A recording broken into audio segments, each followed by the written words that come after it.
You're listening to the Future Tech Podcast with Richard Jacobs.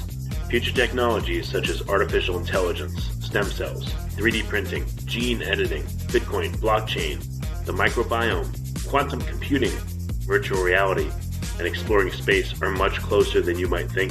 In fact, many early versions of these technologies are in play right now, and the companies that are using these technologies are the focus of this podcast. My goal for you, the listener, is to learn from these podcasts. You may very well learn something that may change the course of your life for the better, steer you towards a new career, or give you insight into addressing a thorny medical problem. Remember, this podcast and its content is informational in nature only. No medical, tax, legal, financial, or psychological advice is being given. If you've enjoyed the podcast, please listen, subscribe, like, and tell your friends about it.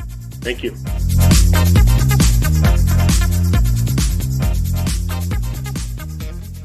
Hello, this is Richard Jacobs with the Future Tech Podcast. I have Scott Smith. He runs a podcast called The Daily Boost. So, Scott, thank you for coming. How you doing? Happy to be here, man. Doing great today. How about you? Getting there. So tell me, what's the premise behind the Daily Boost podcast? Daily Boost is pretty much what it sounds. It is a daily boost. We are, at its heart and soul, a motivational show, but I like to say it's more coaching and mentorship and life lessons. And the concept started a long time ago. We got this going back in 2005. And I just kind of looked at the world and I said, hey, with the podcast world, I don't have to do things weekly or on the weekends. I can do it every day if I want to. What if I went out and I created a daily motivational podcast? And Daily Boost was born, and we started doing it about, I think we're on episode 3,800 now. And from that, wow. A lot. And we had a few more too. We had some other podcasts, the Daily Boost, the Fitness Boost, the Business Boost, a few others along the way. I've done it's somewhere close. It's right at, I haven't counted for a while, but it's right at 10,000 podcast episodes that I personally produced myself. And about 33 million downloads total. It's been a bunch. But it really started way back in the beginning. And it was kind of this premise where I just realized people could use some help. And I had a knack for doing it, and I had an idea, and I sat down one day and I hit record, and about 20 minutes later, people said, "Where you been? I've been looking for you." So that's what we do every day now. We go out and we grab people, and we basically accept the fact that life begins when you move, but as soon as you do, life gets in the way. What are you going to do about it? We help you get through that day and make things happen. So how do you, with that many podcasts, I'm sure a common question is like, what do you talk about? Don't you tend to repeat the same thing a million times, or how do you get new material? Well, I think life is always really good at providing new material if you pay attention. I mean, yes, we have the basic personal development and personal growth material. We have the goal setting and values and habits and procrastination, the top 10 that everybody does. And then, of course, you have original material that I come up with, and a lot of my stuff is original, as much as I know it can be. And so over time, you do that. So let's just take something like procrastination. I can talk about it till the day I die, and people still want to hear about procrastination. That's what I'm doing tomorrow, actually. And I probably have talked about it 200 times. However, every time I talk about it, it's a little different twist because I've met somebody else. I've had a different experience. I have different life experience. So I can take, to some extent, we have to reproduce some of the content, because when you have people following you, the way we want to learn is we want to teach them something new. We want to remind them of something maybe that they knew before, give them a chance to think about something totally exciting, and just kind of give them things to work on. So we want to bring it back again and again and again. Now, in terms of new ideas, honestly, the way I get them kind of everywhere. I pay attention throughout the course of my day. And as I talk to people on the phone, as I'm talking to my family, I could be watching TV. I have a little app here, this simple app, and I just, as an idea pops into my head, I just jot it down. And by the end of every single week, I probably have 30 different ideas that I can do a podcast with. Nice. It's self-perpetuating. I think that once you get in the groove of doing it, and then you pay attention to the people that are connecting with you, you can kind of feel what they need. And like I said, tomorrow's procrastination, and I have no idea what the next day is, but I'll figure it out. You know what you should do is, when you announce that one, you should say, "I've been putting this off long enough. It's time to talk about procrastination." I think I did something like that today. I said, "Listen, we're going to talk about procrastination, but hang on, I'm not ready to go there yet." And it happens, and the trick is here, it's like personal development can be a bit cheesy if you're not careful. And so if you want to be cheesy with personal development, then you have to be very serious about something else. So I can't make a joke like that, and then I've got to be serious about what is happening to your life because of your procrastination and make the joke. And then people are like, well, that's cool. So it's really a fine balance. Here's an inside thing that a lot of people don't know, and I'm a positive, upbeat kind of guy, but people they take personal development really serious. I mean, you're talking about something where you want to be happy and upbeat and fun and enjoy your life. And my gosh, they are so serious. It's sometimes scary. Like, would you relax a little bit? Yeah, all they are. Yeah. And I get it because we're, people, it depends on where you are on the ladder of personal development. You could be just happily going through your life and just need a little bit of help to get pumped up and maybe an idea to move forward, or you could be in a really dark place.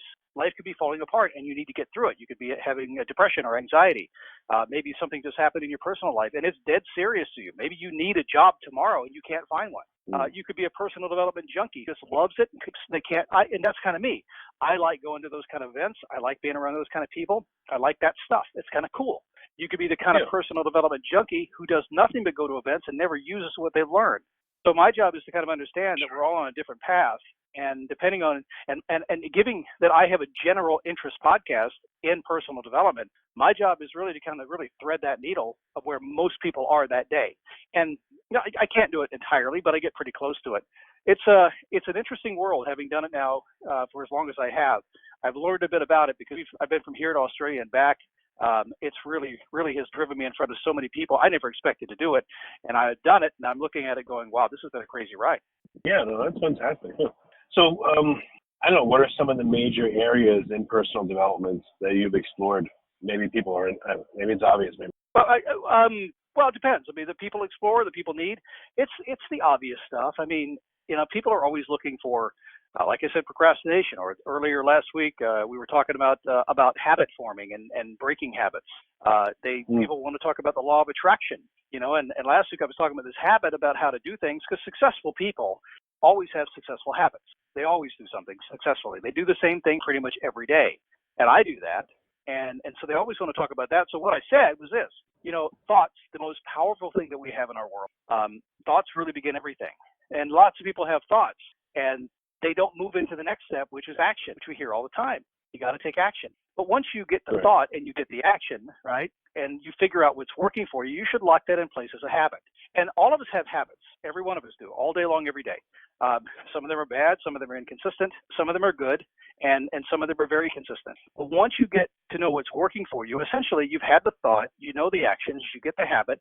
All you really have to do every single day is just go to the habit. You don't even have to think about it anymore. In fact, you shouldn't even have to think about it until you notice in your life that something should change, and then we have another thought, we get another action, we alter the habit. That's it. If you don't do that, consistently execute the habit every single day, you're going to get something else. So the trick is to make sure that you're paying attention to what your actions are and the results coming back. And then at that point, it's like, set it and forget it kind of stuff. We get a lot of people talking about, a lot of people want to start their own business. They want to have passive residual income. They want to design their lifestyle. These days, because of tech, more possible than ever to have the lifestyle you want.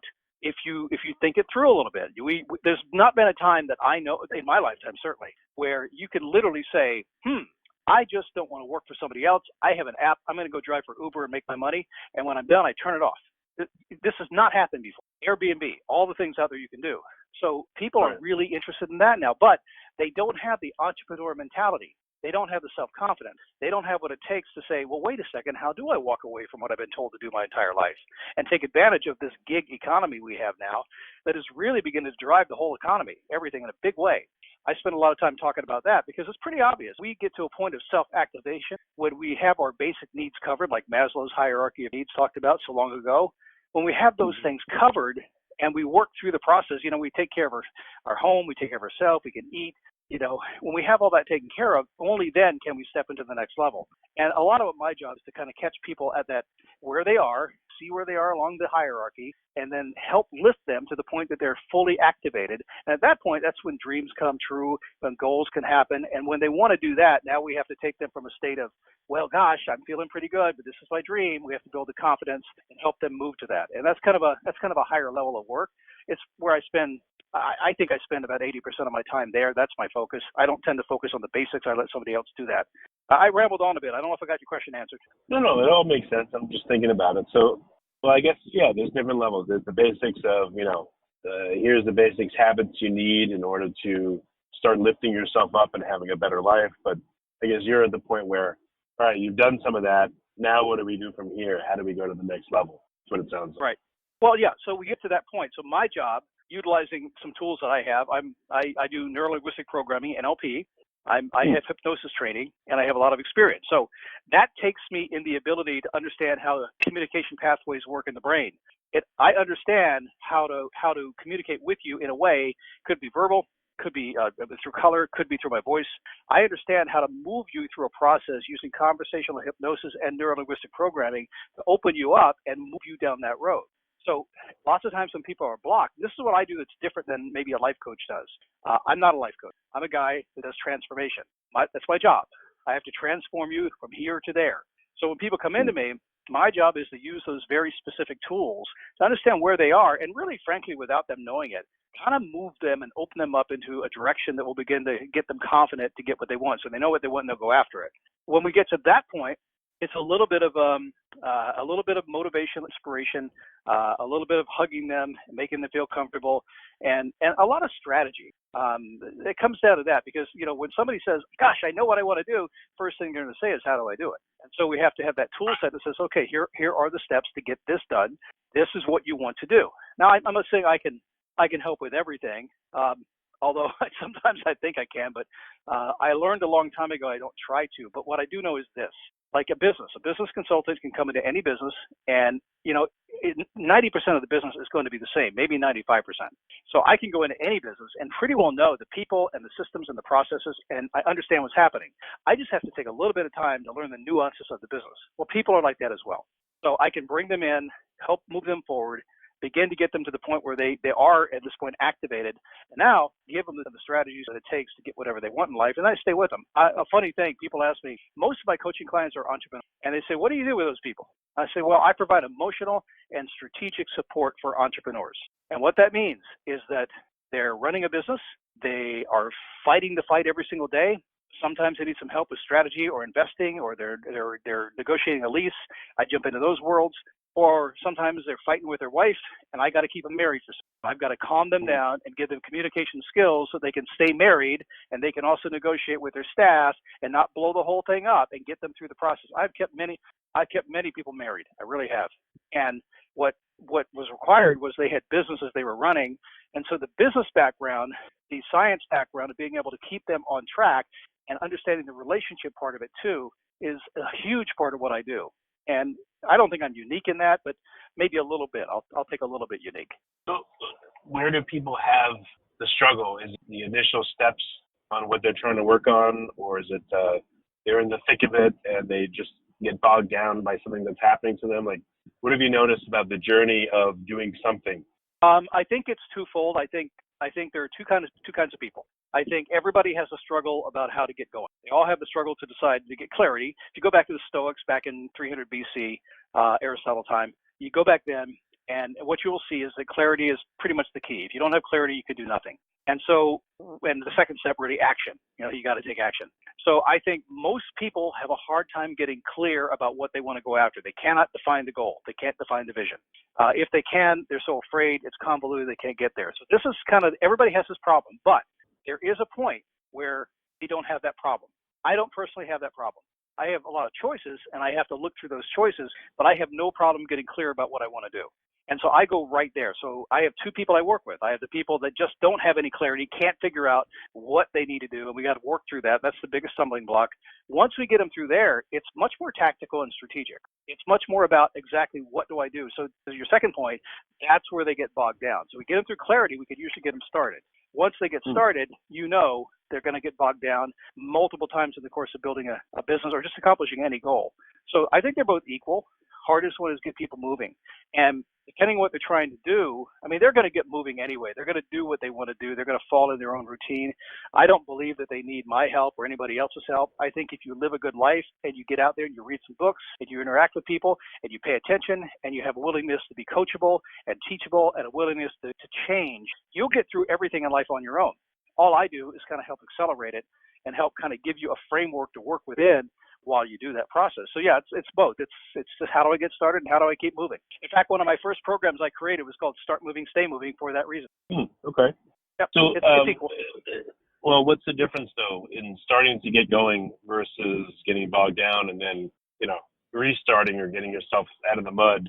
I don't know, how do those two mindsets differ, or what do you, when you suggest do this, try this, try that, how is it different between those two scenarios? Or is it? Well, when you're, imagine a relationship when you first meet somebody. For me, I know I've met women, and you meet them, and for the first 3 or 4 months, man, it's fun, isn't it? This infatuation thing is going. You'll do anything for them. It doesn't matter what you're going to do. You get excited. You're going to make it happen. But about 5 or 10 years in, what happens? A bit more difficult, isn't it? Right. You get excited. It's hard to get. Yeah, it is. Right.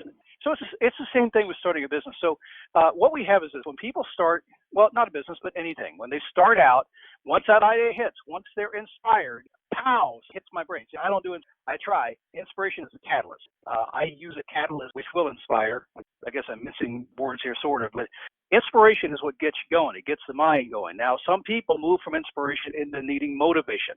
Motivation begins to say, okay, I'm inspired, but what's my motivation to do it? And that's when it's like, well, I need to make more money, or I need to meet a new woman, or something like that. So we can get them inspired, we can get them moving in motivation, and because they're just kind of clean and they're excited and they're just going to go for it, it's very easy to get going. And actually, I've seen many people do this. They start a business, and the first thing they have is a business card and a website. They actually think they're in business. Look, I'm in business. I actually even have a corporation. Yeah, in business, right. You haven't made any money yet, right? So off the blocks to get going. Once you get into it, and again, you get 5 or 6 years down the road, or even a few months down the road, you don't have that anymore. You don't have the excitement anymore. And now you have the additional weight of everything that's been put on you. Everything that you started is now coming your way. And when you start anything new, eventually it's going to come back on top of you. You're going to have to manage it. Seth Godin called it the dip. You start up, you ramp up a little bit, and you get hit with all the result of what you did. Now you have to go down a little bit and reconfigure your thoughts and your systems about how you handle things. So this is what happens. So if you were to come to me and you're in business and you're cranking forward and you want to move, I'm going to go right to that point and figure out where you're stuck and just let you know we expect you to be stuck. This is where you are. Now, what do we do to reprioritize what we have going? Because it's no longer a motivation thing, really. It's more of a system and an operational thing to take what you originally said you were going to do and actually get it working now. That's what we're trying to do here. And so it's quite a difference to keep people going through the process. And that's what a good coach does. You can find any number of coaches out there that their job basically is to pull you through the mud until you can get through the mud on your own. That's what it's for. Okay, I got you. I don't know, you've been doing this for a while. I mean, are you seeing society change? Are you seeing people change in the types of motivations they need or the things they get stuck on, or is it eternal? People haven't changed. People are the same. The people are essentially good. I couldn't do this job if I didn't think that. People are good. They mean well. The core of what we do, we are humans. There's all the basics of what we talk about. Basic was in the Bible, and before that, it's Proverbs, man, if you're a Christian, okay? All the goodness that has been taught, and I'm not, no politics, nothing here. It's been around forever. People have been people with the same intellect for 10,000 years. So people haven't changed. And even today, with all the social media and all the bad stuff that's going on out there, people haven't changed. If you go back in time and look at, when the telegraph was invented back in whenever that was, 1700s, I don't even know. And people were so paying attention to the Morse code coming across the telegraph, they were sure that it was going to stop communication among people. The people would stop talking to each other. Yeah, it's always the same. So nothing's really changed. People are people. And you know what?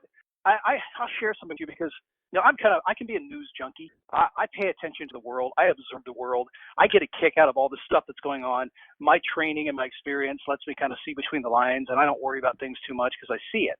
So I watch this a lot, but sometimes it can get heavy. And as a point of my job, people can dump on my shoulders, which I don't keep because I believe like a Reiki heal, that the energy has to pass through me. It can't stop within me. I can't fix you. Therefore, I'm not going to maintain your energy. It has to pass through me. So I'm really good at doing that.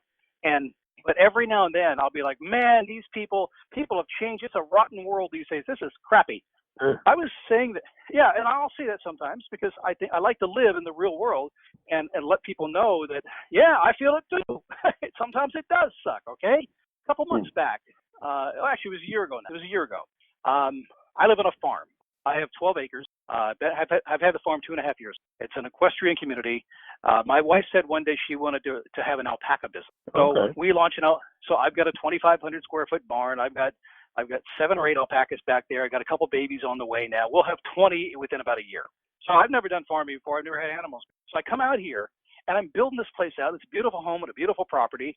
And one day I walk out of the barn. Now, I'm particularly frustrated that day because I don't even know why. I can't remember. I can't tell you. I don't carry that stuff. But something had me going. Something had me agitated. And I'm walking around thinking about it, and I come out of my barn. I'm walking through my barn. I walk past my $10,000 zero turn. I walk past my $20,000 tractor. I walk past enough lawn equipment to start a lawn service. I walk past my brand new $125,000 motorhome. I just traded a bigger one for a smaller one. I go past that, my brand new truck, my wife's brand new car, and I'm pissed off, right? I'm mad. So I'm thinking, I got to get out of town. So I had a chance. I said, honey, I need to go. I'm going to go see my mom in Virginia. So I jump in this motorhome. And by the way, I traded a 40-foot for a 32-foot. I came from a diesel down to a gas. And I'm walking around thinking, man, the people of this world kind of sucks, forgetting where I was. So I hit the road, and I said, I got a road trip. I got to sort my head out some. Got to figure this out. So I'm going up the road, and this is in the midst. Actually, it was a year ago. It was September of 2018. That was the month that the Kavanaugh trials were going on. And the day that I was on the road was the day of the hearing. So I was listening to this drama on Sirius Satellite the entire way from Florida to Virginia. And I was captivated by it. At the same time, I was caught up in the drama. And then something really strangely happened. I would stop to get gas. And people were so freaking nice. They were liking my motorhome and my dog. They were holding the door. I held the door for them. And I stopped for a second. Black, they're white, they're Hispanic, they are in their pajamas. I don't know what they are. They're everything. They're truckers. They're not truckers. They couldn't have been nicer to you. So anyway, I kept going on up the road, and it happened again and again and again. And I came back. When I got back about 7 or 8 days later, I parked, and I stopped and looked at my property in an entirely different way. I said, all right, man, the world is good. So long story just to tell you, but people are the same. People are wonderful. You just got to give a chance to be that way. Excellent. Well, we're just about out of time, but I like your perspective and your ideas and everything. So how can listeners take action and find your podcast and interact with you? Cool question. We're pretty much all over the place. The podcast is called The Daily Boost. It is on iTunes and Spotify and all kinds of places. If you just Google Daily Boost Motivation, Daily Boost Scott Smith, you'll find me somewhere. You can go to motivationmove.com and you'll find me there. We have the podcast, which is ad-supported out there, and then we have a commercial-free version of the podcast and a daily coaching program that we have at motivationmove.com and a bunch of other cool stuff there. But you start there and get to know me a little bit every single day, and you'll see that I don't change a whole lot. I'm kind of like this all the time, which could be annoying or really good for you. I don't know. It depends on how you take it. You'll see. I think you've been pretty helpful. So very good, Scott. Thank you for coming on. I appreciate it. You're very welcome.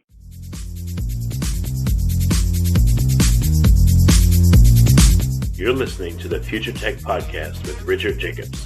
Future technologies such as artificial intelligence, stem cells, 3D printing, gene editing, Bitcoin, blockchain, the microbiome, quantum computing, virtual reality, and exploring space are much closer than you might think.